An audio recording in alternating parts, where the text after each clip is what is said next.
Mes frères et sœurs bien-aimés, nous voilà entrés dans la semaine sainte où pas à pas nous allons revivre pour notre plus grand bien le destin épouvantable du Dieu fait homme. On ne peut pas dire que la vie l'aura épargné. Dernièrement, des enfants adultes me téléphonaient au sujet de leur maman gravement malade et ils me faisaient part de leur déception en constatant que leurs prières n'étaient pas exaucées. Mais qu'est-ce que maman a fait au bon Dieu, me dirent-ils, pour recevoir en partage une telle épreuve?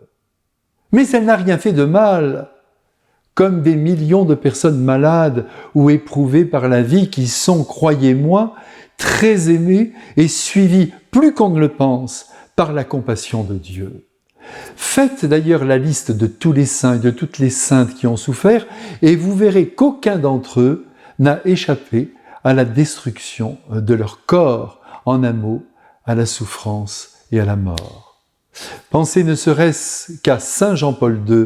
Souvenez-vous de l'état dans lequel il a terminé son existence terrestre, trachéotomisé, sans pouvoir plus s'exprimer, atteint par un Parkinson sévère. Et pour le Christ qui est Dieu, aux outrages, aux coups de fouet, à la croix, aux douleurs physiques qui n'ont pas manqué, s'est ajoutée la trahison, qui est la souffrance morale par excellence, la plus dense qui soit. Il n'y a en effet rien de plus douloureux que d'assumer la trahison de l'ami, du plus proche, de celui qui partage votre vie, sur lequel vous comptiez plus que tout. C'est insupportable. C'est un coup de poignard, non seulement dans le dos, mais dans le cœur. Aujourd'hui, nous assistons dans l'Évangile à une double trahison, une effective et une autre à venir. Toutes les deux sont graves. Regardons-les de près maintenant tous ensemble. Et d'abord, commençons par Judas, l'un des 12 choisis par le Christ, ce Judas. Nous savons qu'il tenait la bourse commune au sein du collège des apôtres et qu'il aimait l'argent. C'est ainsi. Hélas, beaucoup d'hommes sont dans ce cas. Et une bonne partie d'entre eux pourraient aller très loin et même peut-être jusqu'au meurtre pour satisfaire leur addiction à la monnaie. Pensez ici, ce n'est qu'un exemple, il vaut ce qu'il vaut, à tous les transporteurs de fonds qui sont tués par des malfrats pour quelques sacs de billets. Mais quittons ces exceptions et allons vers la vie ordinaire, la vie de tous les jours. Et là, nous sommes bien obligés de nous rendre compte que les grands amoureux de l'argent, qui le comptent toute la journée, sont souvent malhonnêtes et peuvent aller jusqu'à entourlouper les plus proches. En ce qui concerne le pauvre Judas, il a osé, pour quelques deniers, vendre le Christ aux autorités religieuses unies au pouvoir romain. Mais quelle horreur! Comme nous le savons, il regrettera son geste et se suicidera par pendaison. C'est dire qu'au bout de la corde de la trahison, quand l'esprit fait un retour sur lui-même, se trouve le désespoir et la mort.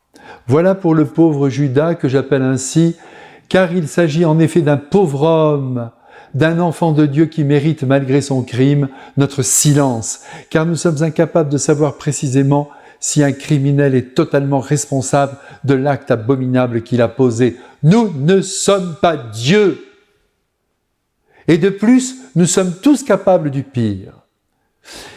Et maintenant, un mot sur Saint Pierre, le premier pape, qui, le jour même de la mise en croix du Christ, après avoir reçu le sacerdoce, après avoir communié au corps sacré et au précieux sang de son Sauveur, après avoir proclamé haut et fort qu'il donnerait sa vie pour lui, le reniera lamentablement et publiquement.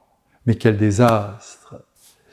Par la suite, comme nous le savons, Jésus lui pardonnera cette faiblesse et Pierre se reprendra magnifiquement jusqu'à mourir sur la colline du Vatican, crucifié, la tête en bas par humilité, ne voulant pas d'un sort semblable à celui de son ami, de son maître, de son Dieu.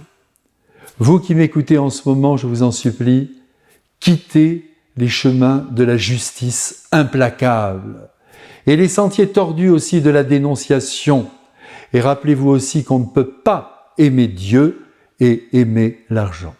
Je vous embrasse et vous bénis de grand cœur en vous souhaitant de vivre une belle semaine sainte. Amen.